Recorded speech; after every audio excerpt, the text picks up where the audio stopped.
Hey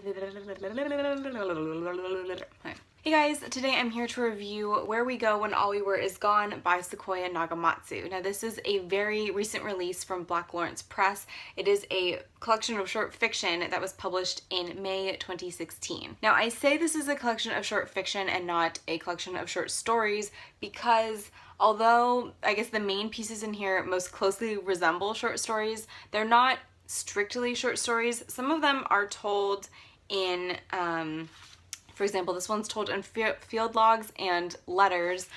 There's another one that is told partially in interview style and then partially through these case studies.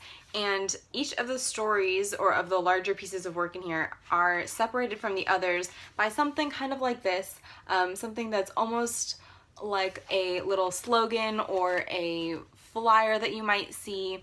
And so, yeah, that is why I call it fiction, because I'm not sure if I can accurately say these are exactly short story form. So to get into kind of the meat of this collection, it is a collection of very odd stories that are all inspired by or based on Japanese pop culture and myth. Now that being said, you don't have to be familiar with either to enjoy this collection. I think this is the kind of collection Mercedes would classify as fabulist fiction because all of the stories are, they're magical realist, but more. So I think fabulist would be the correct genre to apply to this, or subgenre to apply to this. There is a story in here set in a world where nuclear accidents have spawned Godzilla and Godzilla-like creatures. There is a family that have brought back the consciousness of their daughter in the form of a mythical being. There is a factory that has enslaved these mythic Japanese creatures to create the best tasting water in the world, and those are just some of the short stories, or some of the stories in this very strange little collection. To give you kind of a better idea of some of the work in here, I thought I would just talk about some of my favorite stories in here, the first of which was called The Inn of the Dead's Orientation for Being a Japanese Ghost. This was possibly my favorite short story, or my favorite story, and it is basically exactly what it sounds like. It's an orientation guide for selecting the kind of ghost that you want to be when you find yourself in the Japanese afterlife. And to give you a little bit of a taste for the writing style, I thought I would just read you this one little paragraph from the beginning of the story. When you died, you found yourself in a whole lot of nothing. Black, silent, goes on forever. It's the universe's waiting room, where the higher-ups decide if a reikon, your spirit, moves on, rots in yomi, or gets sent to a place like this, basically another waiting room. You also might be wondering why we're all Japanese, why the afterlife isn't more cosmopolitan as it should be. Certainly, there are places where the dead mingle sans national borders, but I've found that it's just easier keeping things in the club at first. After all, Japanese ghosts, and to make no mistake about it, you wouldn't be here if you weren't going to be chucked back, are some of the most badass ghosts in the world. So this is a very quirky short story, a little bit irreverent, a little bit sarcastic. It's told through this kind of orientation material that is made up of part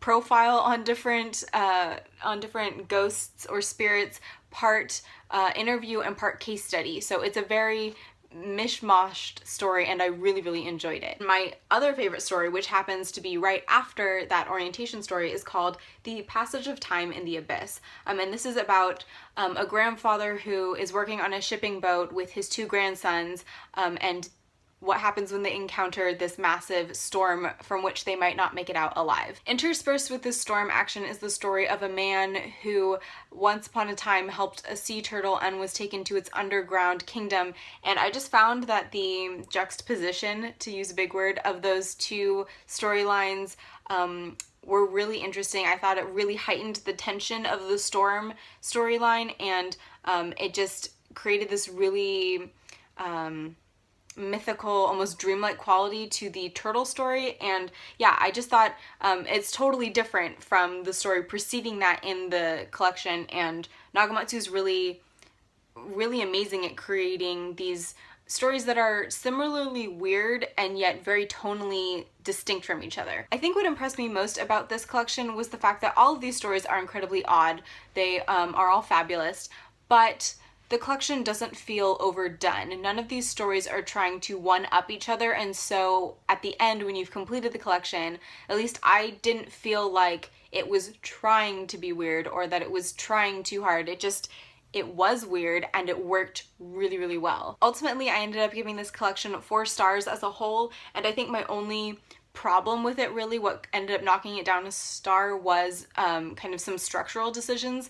Like I said, my 2 favorite stories were back to back right in the middle of the collection, and I thought that it was kind of a weird place to put the climax of the collection smack dab in the middle, because the beginning was very confusing.